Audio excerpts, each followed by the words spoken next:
Amigos, qué gusto recibirlos en Voces Críticas. Hoy hablaremos de la situación de los derechos humanos en el Estado de México. Lo haremos con el abogado José Antonio Lara Duque, quien ha sido respaldado por decenas de organizaciones de la sociedad civil para encabezar la Comisión Estatal de los Derechos Humanos del Estado de México. La decisión la tomarán los diputados del Congreso local en agosto, ya en unos cuantos días, unas cuantas semanas. José Antonio, qué gusto saludarlo. ¿Cómo se encuentra?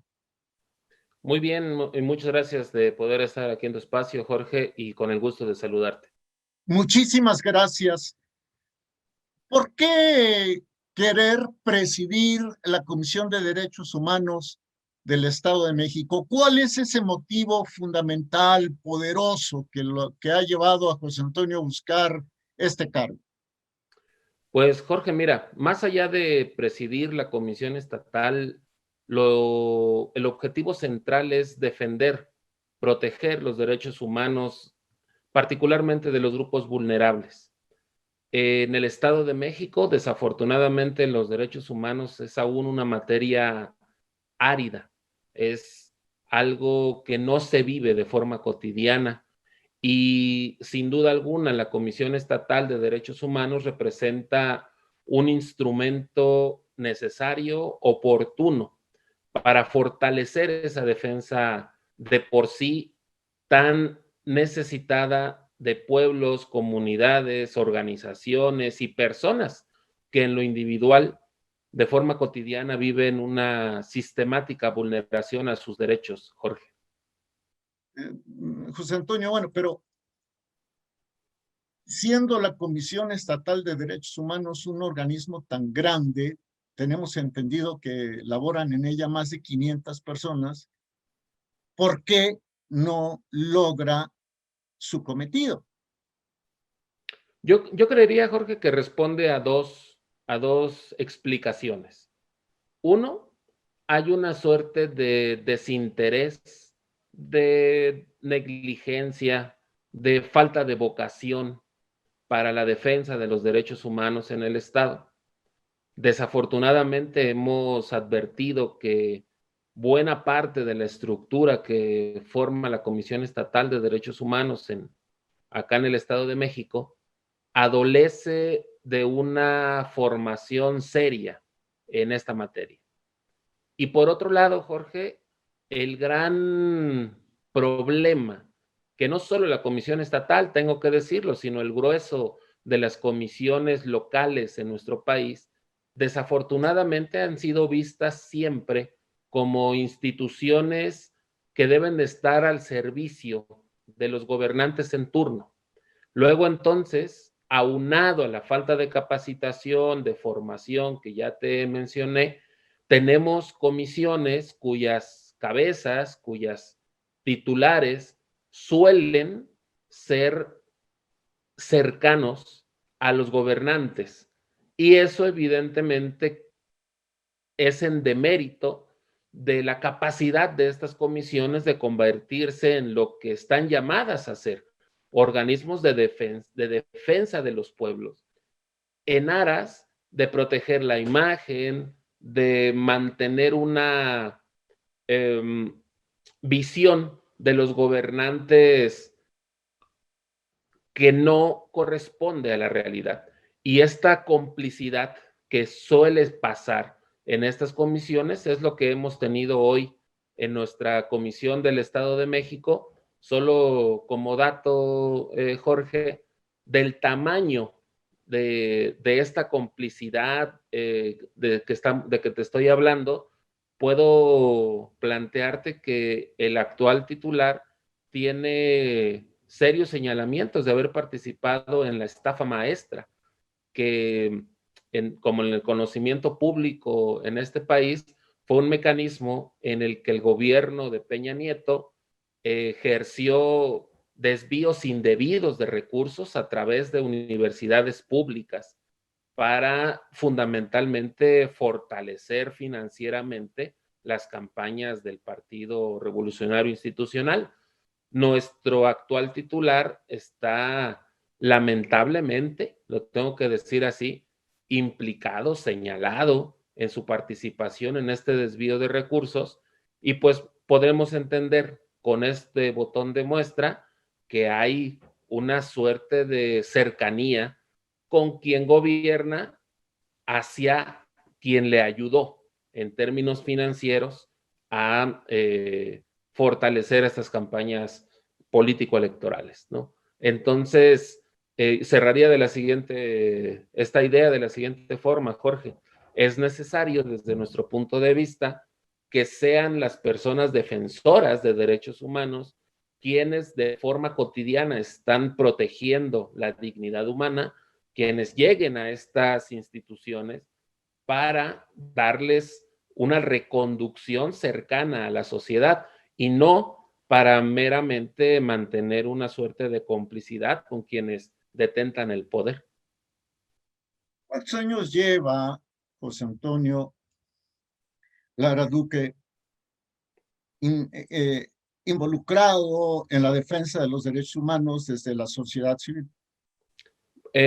Jorge, podría decirte que desde que fundamos el Centro de Derechos Humanos Ceferino Ladrillero, que llevamos prácticamente 10 años de labor ininterrumpida, han sido los mismos 10 años que hemos mantenido la defensa de pueblos indígenas, pueblos campesinos, de sistemas de agua comunitarios y un largo etcétera.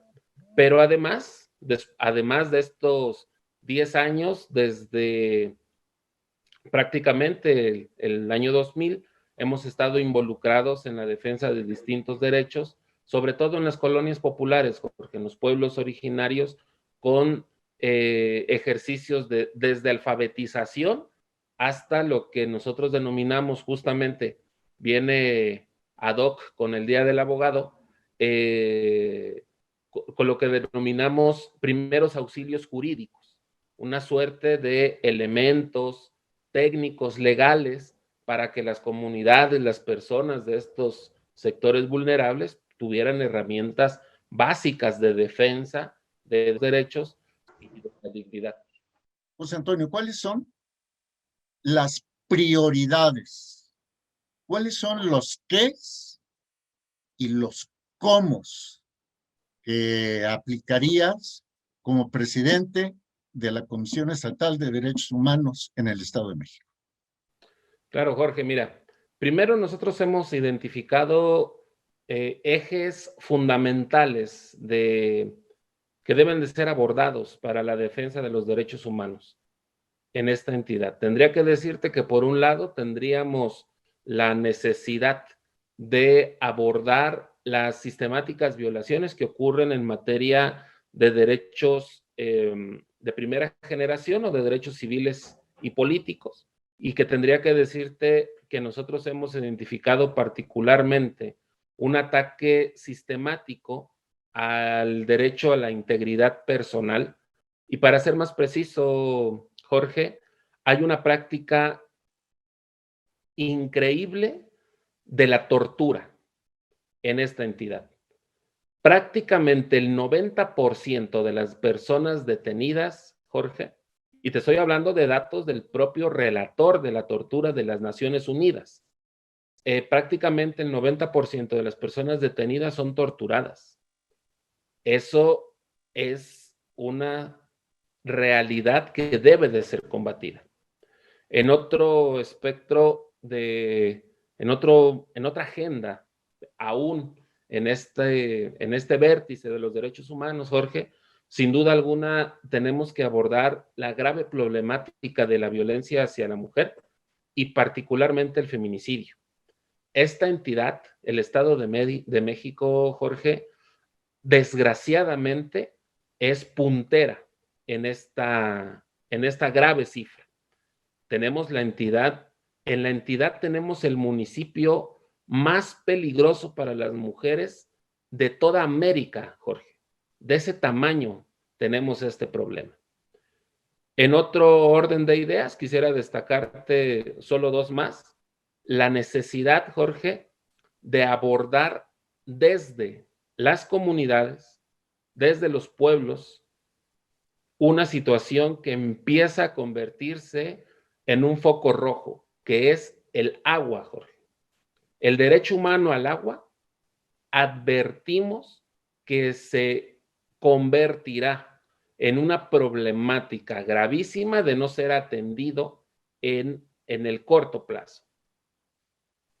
Y por último, Jorge, de los que te quiero destacar, sin duda alguna debemos de abordar la gran deuda histórica que el Estado y sociedad tenemos con los pueblos y personas indígenas.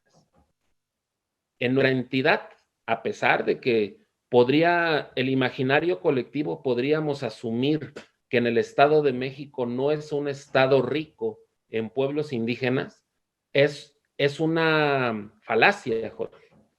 El Estado de México, solo en el territorio mexiquense tenemos 5 pueblos asentados de los pueblos indígenas en nuestro territorio. Pero por si fuera poco, tenemos una población migrante indígena, sobre todo en la zona oriente de la entidad, bastante robusta, fundamentalmente originarios del sur y sureste del país, que llegan a la ciudad o a la zona metropolitana de esta gran megalópolis, en donde se asientan, viven justamente en la búsqueda de mejores condiciones de vida. Estas son solo 4 de las grandes problemáticas que nosotros hemos identificado, Jorge, y el cómo tendría que plantearte la idea transversal de esta y todas las demás problemáticas. No podemos seguir pretendiendo que la defensa y la protección de los derechos humanos se hace sin el sujeto titular del derecho humano. Dicho de otra forma, no podemos pensar en defender los derechos humanos sin involucrar a las mujeres en la defensa de sus derechos a la vida y a la integridad, sin involucrar a los pueblos indígenas, sin involucrar a las personas que necesitan y están defendiendo el agua, etcétera. Es decir, yo lo resumiría así, Jorge. Debemos y tenemos la obligación de convertir a la Defensoría del Pueblo en el principal vínculo de la sociedad con la institucionalidad para la defensa de sus derechos. Desafortunadamente hoy es una institución totalmente alejada, totalmente ajena a la vida cotidiana de las y los mexiquenses, situación que no podemos mantener a riesgo de que sigamos como hasta ahora. Cierro diciéndote, llevamos prácticamente 100 años en esta entidad viviendo abusos, represiones, discriminaciones, y las cosas no han cambiado, Jorge, o han cambiado poco. Y eso es desde nuestro punto de vista porque la sociedad no termina de involucrarse en la necesidad de cambiar esta realidad. Finalmente, ejercer una presidencia de la Comisión de los Derechos Humanos del Estado de México, como la plantea José Antonio Lara Duque, es peligroso e incómodo para el poder, ¿no? Sería. Sí, sin duda puede haber quien se sienta amenazado, pero yo te lo tendría que plantear así, Jorge, y obviamente invitando a esa reflexión de quienes hoy nos estén escuchando, quienes estén siguiendo esta entrevista. Ese ha sido el temor a lo diferente, a la tolerancia, a la construcción de ideas en una sociedad que debe de ser incluyente, ha sido desde nuestro punto de vista, Jorge, uno de los grandes lastres que nos han impedido un desarrollo político y democrático particularmente en el Estado de México.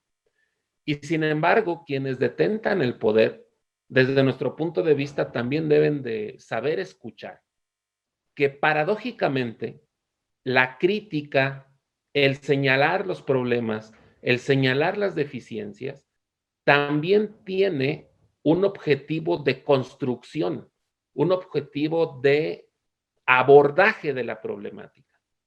si logramos entender que desde las diferencias, desde el planteamiento crítico, podemos construir una sociedad mejor, esos temores de, incluso yo me atrevería a llamarlo de tradiciones arcaicas, serán disipados con una participación cívica, política de la sociedad, ¿no? A esto le apostamos porque evidentemente, Jorge, la institucionalidad está llamada a fortalecerse siempre y cuando participe en las sociedades.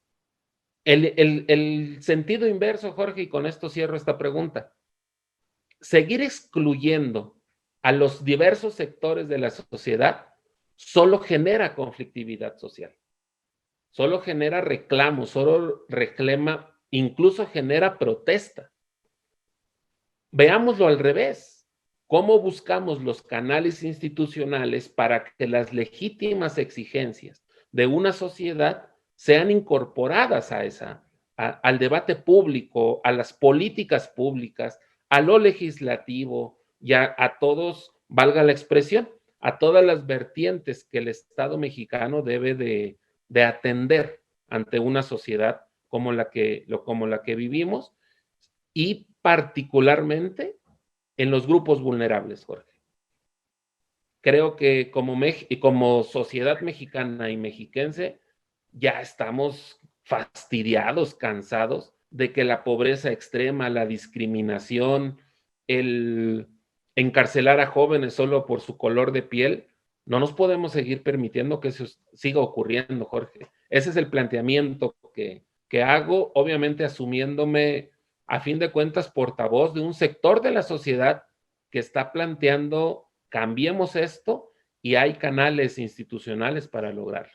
Agradezco mucho, José Antonio, esta entrevista. En Voces Críticas estaremos pendientes del proceso y, por supuesto, deseamos lo mejor para un estado tan importante como es el de México y para la República Mexicana. Deseamos que, como quisiéramos, que se terminaran las injusticias e imperara el Estado de Derecho. José Antonio, muchísimas gracias. No, al contrario, Jorge, recibo un fuerte abrazo y seguimos en contacto.